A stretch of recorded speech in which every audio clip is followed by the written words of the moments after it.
বাঙালি বাড়িতে সানডে মানেই একটা অনুভূতি, কষা মাংসের গন্ধে পুরো বাড়ি ভরে যাওয়া। এই গন্ধটা একদম পুরো নস্টালজিয়া ফিল দেয়। আশা করি আপনারা সকলে খুব ভালো আছেন। মশলার বাক্সের আরেকটি ভিডিওতে আপনাদের সকলকে জানাই স্বাগত।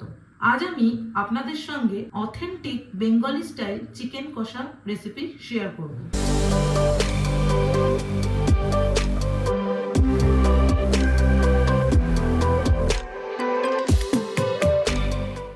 এখানে আমি নিয়েছি রেসিপিটি করার জন্য 350 গ্রাম মতো চিকেন। আর এখানে আমি কিছু গুঁড়ো মশলা নিয়েছি, নিয়েছি এখানে লঙ্কার গুঁড়ো, হলুদ আর জিরে গুঁড়ো ম্যারিনেট করার জন্য আর কি। এখানে নিয়েছি কিছুটা ফেটিয়ে রাখা টক দই, আর এখানে আমি নিয়েছি 4টে বড় পেঁয়াজ। পেঁয়াজটাকে পরে কুচিয়ে নেব। আর এখানে আমি কিছু ভাজা মশলা করার জন্য নিয়েছি শাহজিরা, শাহ মরিচ, ধনে, শুকনো লঙ্কা, গোটা গরম মশলার মৌরি।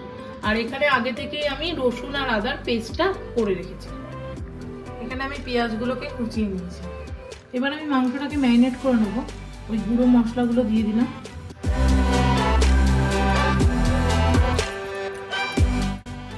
আর দিয়ে দিলাম এখানে পরিমাণ মতো নুন। আগে থেকে ফেটিয়ে রাখা টক দইটা দিয়ে দিলাম।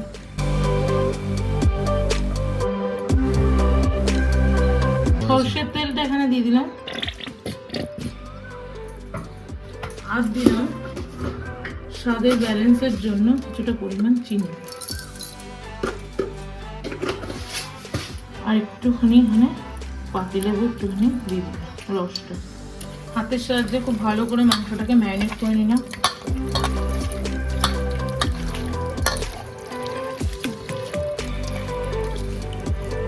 এবার ঘন্টা খানেকের মতো রেখে দিতে হবে।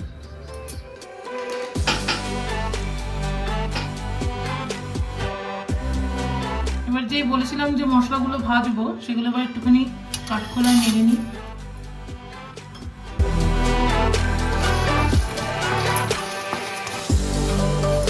মোটামুটি একটু ভাজা গন্ধ ছাড়লেই তারপর নিভিয়ে দিয়ে ঠান্ডা করে মিক্সিতে ঘুরিয়ে দেবো।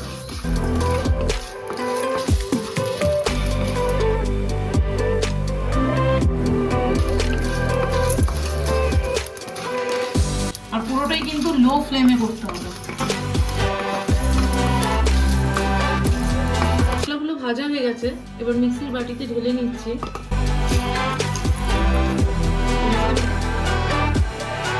এখানে আমি সর্ষের তেল নিয়ে নিলাম, একটু বেশিই নিলাম, কারণ চিকেন কষা তো কলকাতা স্টাইলের চিকেন কষায় কিন্তু তেলটাই মেন। মাংস একদিকে থাকবে, তেল একদিকে থাকবে, চিকেন কষার আলাদাই মজা। তেলটা মোটামুটি এখানে তেতে গেছে। কুচিয়ে রাখা পেঁয়াজগুলো আমি এখানে দিয়ে দিলাম ভাজার জন্য। পেঁয়াজ মিক্সি করার থেকে আর কি বেটে নেওয়ার থেকে পেঁয়াজ ভেজে করার টেস্টই আলাদা। পেঁয়াজগুলোকে এবার আমি হালকা হালকা করে লো ফ্লেমে ভেজে নেব। পুরোটাই কিন্তু লো ফ্লেমে ভাজতে হবে, নাহলে ধরে যেতে পারে। হাই ফ্লেমে করলে ভাজাটাও ঠিকঠাক হবে না।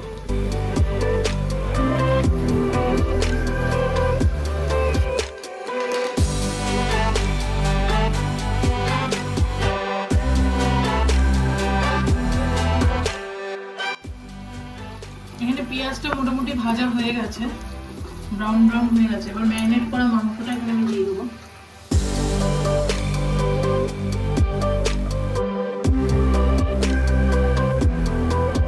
আদা রসুনের পেস্টটাও আমি খুব ভালো করে নেড়ে নিতে হবে মাংসটাকে।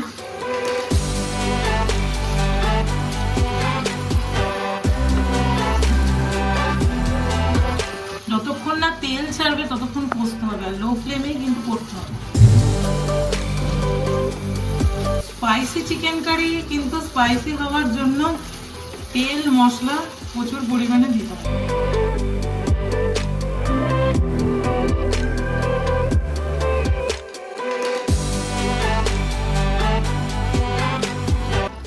অথেন্টিক স্টাইলে চিকেন কষার জন্য জল ছাড়াই চিকেনকে কিন্তু কষতে হবে। আর 3 মিনিট অন্তর অন্তর ঢেকে চিকেনটাকে যত কষবেন তত ভালো হবে।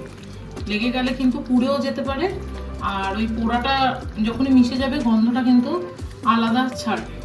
আর 40 মিনিট ধরে কিন্তু কষতে হবে।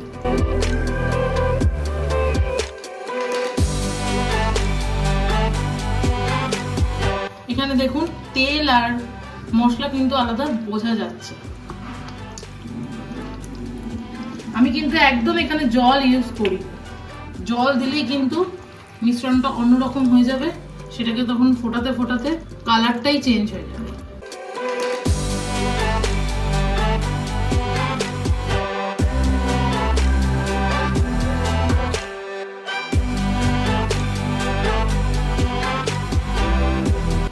কষাটাকে 25 মিনিট মতো আমি ওইভাবেই ঢেকে ঢেকে 3 মিনিট অন্তর অন্তর নেড়ে নেড়ে কষছি।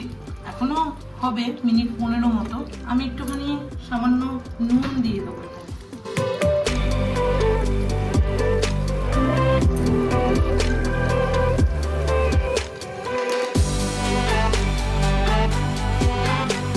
আমার এখানে মাংস মোটামুটি কষে গেছে, আপনারাও দেখলে বুঝতে পারবেন যে তেল একদম কিন্তু পুরো ছেড়ে দিয়েছে।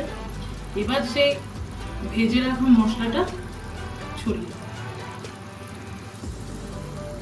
ছড়িয়ে দিয়ে একটু সামান্য ঢেকে রাখবো।